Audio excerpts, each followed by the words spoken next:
Ika-69 na kabanata. Ang dalangin ng taong inuusig.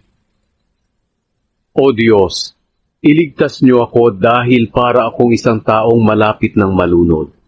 Tila lulubog na ako sa malalim na putik at walang matutungtungan. Para akong nasa laot at tinatabunan ng mga alon. Pagod na ako sa paghingi ng tulong at masakit na ang aking lalamunan. Dumidilim na ang paningin ko sa paghihintay ng tulong niyo, O Diyos. Marami ang napupuot sa akin. Mas marami pa sila kaysa sa aking buhok. Gusto nila akong patayin ng walang dahilan. Pinipilit nilang isauli ko ang mga bagay na hindi ko naman ninakaw. O Diyos, alam niyo ang aking kahangalan. Hindi lingid sa inyo ang aking mga kasalanan. O Panginoong Diyos na makapangyarihan, Diyos ng Israel, huwag sanang malagay sa kahihiyan ang mga nagtitiwala at lumalapit sa inyo ng dahil sa akin. Dahil sa inyo, iniinsulto ako at inilalagay sa kahihiyan. Parang ibang tao ang turing sa akin ng mga kapatid ko. Parang isang dayuhan sa aming sariling tahanan. Dahil sa labis-labis na pagpapahalaga ko sa inyong templo, halos mapahamak na ako. Tuwing iniinsulto kayo ng mga tao, nasasaktan din ako. Kapag ako'y umiiyak at nag-aayuno, hinihiya nila ako. Kapag nakadamit ako ng sako upang ipakita ang aking pagdadalamhati, ginagawa nila akong katatawanan. Pinagbubulong-bulungan din ako ng mga nakaupo sa pintuang bayan. At ang mga lasing ay kumakatha ng awit ng pangungutya tungkol sa akin.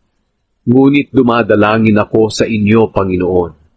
Sa inyong tinakdang panahon, sagutin niyo ang dalangin ko ayon sa tindi ng inyong pagmamahal sa akin. Dahil sa tapat kayo sa inyong pagliligtas, tulungan niyo akong huwag lumubog sa putikan. Iligtas niyo ako sa aking mga kaaway, na parang inililigtas niyo ako mula sa malalim na tubig. Huwag niyong hayaang tabunan ako ng mga alon at mamatay. Sagutin niyo ako, Panginoon, dahil sa inyong kabutihan at pagmamahal sa akin. Kahabagan niyo ako at bigyang pansin. Huwag kayong tumalikod sa akin na inyong lingkod.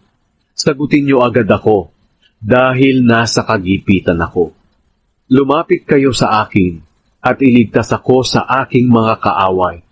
Alam niyo kung paano nila ako hinihiya at iniinsulto. Alam niyo rin kung sino ang lahat ng kaaway ko.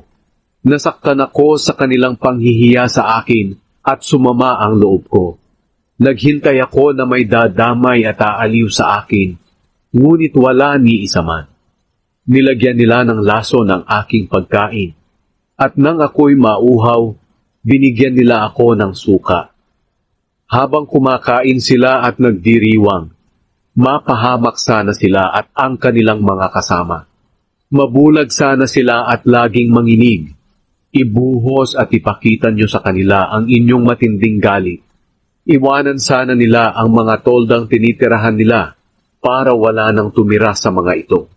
Dahil inuusig nila ang mga taong inyong pinarurusahan. At ipinagsasabi sa iba ang paghihirap na nararanasan ng mga ito. Idagdag niyo ito sa kanilang mga kasalanan at huwag niyo silang iligtas. Burahin niyo sana ang kanilang pangalan sa aklat ng buhay at huwag isama sa talaan ng mga matuwid. Nasasaktan ako at nagdurusa, kaya ingatan niyo ako at iligtas, O Diyos. Pupurihin ko ang Diyos sa pamamagitan ng awit. Pararangalan ko siya sa pamamagitan ng pasasalamat. Kalulugdan ito ng Panginoon, higit sa handog na mga baka. Kapag nakita ito ng mga dukha, matutuwa sila. Lahat ng lumalapit sa Diyos ay magagalak. Dinidinig ng Panginoon ang mga dukha, at hindi niya nalilimutan ang mga mamamayan niyang nabihat. Purihin ninyo ang Diyos kayong lahat ng nasa langit, nasa lupa at nasa karagatan. Dahil ililigtas ng Diyos ang Jerusalem at muli niyang itatayo ang mga lungsod ng Huda. At doon titira ang kanyang mga mamamayan at aariin ang lupain na iyon. Mamanahin ito ng kanilang lahi, at ang mga umiibig sa Diyos ay doon maninirahan.